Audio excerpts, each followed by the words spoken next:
Yes, I think I have a knack for singing. Ever since I was a kid, I have performed in many shows and school events. Moreover, I'm quite good at mathematics and can do mental calculations quickly and precisely, and I used to have a pretty good score in mathematics. Well, I don't think I would ever master it, but I guess I have always been really musical. My mom, noticing my passion for music, signed me up for singing classes when I was 3. These classes provided me with a real leg up to hone my skills in singing.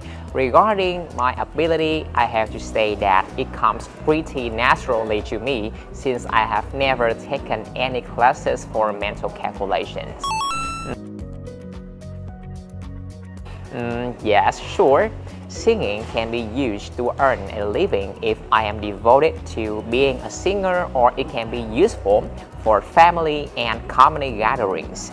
Also, the value of mental arithmetic is quite apparent when I need to add up bills or do complex calculations. Basically, it makes my life so much easier. I must say I have a talented family. My mom and my aunts are singers while my dad is a math teacher. I'm pretty sure that I have inherited all my abilities from my family members.